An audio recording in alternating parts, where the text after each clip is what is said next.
have a secret. If you have the dream to own your time and your financial future, and you want to leverage the proven systems of a franchise, you can build this franchise as a side hustle. This is called semi-absentee ownership.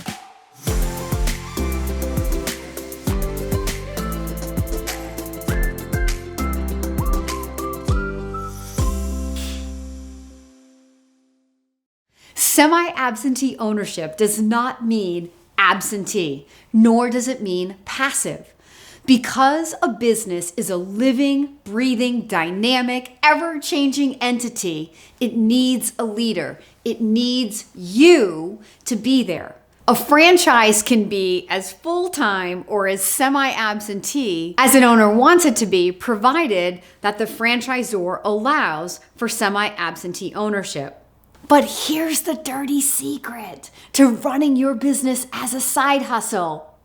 You have to be a great leader.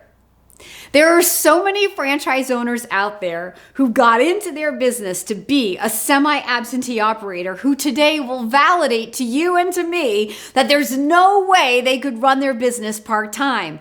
When I hear that kind of validation, I tell my candidates, look, you've got to call multiple owners. You have to ask the franchisor to find the people in the group who they know are running their business as a side hustle.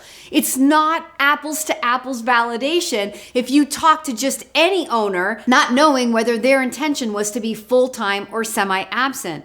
Sometimes people start out with the best of intentions to be semi-absent, but once they put their money into that business, they find they cannot leave it alone. I'm not here to judge. I know when our money is in something, our emotions run high.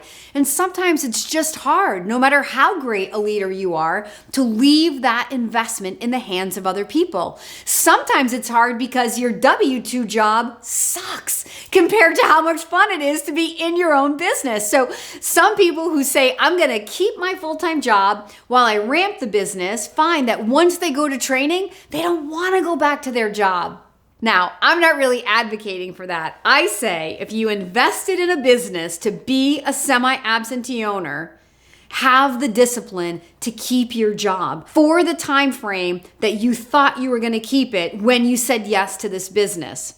Because I worry that if you leave your job too soon and now you're looking at the business to provide cash flow, I worry that you're going to put too much financial pressure on the business too soon.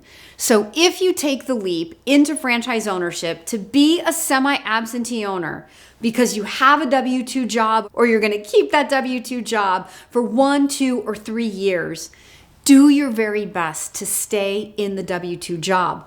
The point I'm making is that oftentimes, once people say yes and their money is in it, their mouth is in it, their energy is in it, their passion is in it. They don't want to go back to their job. They want to use their business as their full-time job, and I totally get it. But as I've already said, if you need cash flow, and the business doesn't provide that for some amount of time, you will put unnecessary pressure on the business simply because you weren't disciplined. Another scenario is people say yes to semi-absentee ownership, but maybe they've never managed people before. So they have a learning curve. It doesn't mean it's impossible. It just means they will have a learning curve to hiring and training and retaining good employees. They will have a learning curve to letting go and letting somebody else run the business when they're not there. That's not the easiest thing to do when your life savings is invested in a business. So if you're the candidate out there validating with an owner who's telling you, I bought this business to be semi-absentee, but I can't really leave it alone, you really have to do your due diligence with multiple semi-absentee owners to see if that really is a true statement or that is what that particular owner that you're talking to has made true. It takes time to grow into a leader. It takes time to grow into a leader who feels comfortable knowing that their employees will work hard even when the boss isn't there. It takes time to grow into the leader who can step back and trust that their team, their manager, will take care of this investment when they're not there. But if you are such a leader, the day that you say yes to your semi-absentee business, then discipline yourself to use those leadership skills that you've honed in that corporate job for yourself so that you can enjoy both the W-2 job and the business. One day be able to pink slip the W-2 job and step into the business. But here's the thing. Once you leave the job, because now the business is providing cash flow that you can live off of, you're not going to leave this job and go to this job. The whole idea is not to be exchanging your time for money. If the business has been operating without you, you're not going to leave your W-2 job and step into your business full time. At that point, you really have several options. One would be to come over to the business, focus a little bit more on it, and maybe grow it to multiple locations. Another might be to come back to the Daily Coach. We'll find you your second business, and off you go again. Another option may be to simply be semi-retired. There are many people who invest in franchising in the later half of their life because they've been let go from corporate America a little premature to when they ever saw themselves retiring. But then there are other people who say, Kim, I never see myself retiring. I want to still contribute. I want to do something, but I don't want to be 40 hours a week. So this side hustle gig that franchising allows, it's a pretty big deal. There are a lot of franchisors out there in 2022 that are setting up the infrastructure, the marketing, the technology, call centers even, right? So you don't have to have an office and worry about missing a phone call. So they're setting up this infrastructure so that owners can come in as semi-absentee owners. Typically, people who come in looking for this side hustle opportunity come in with bigger vision.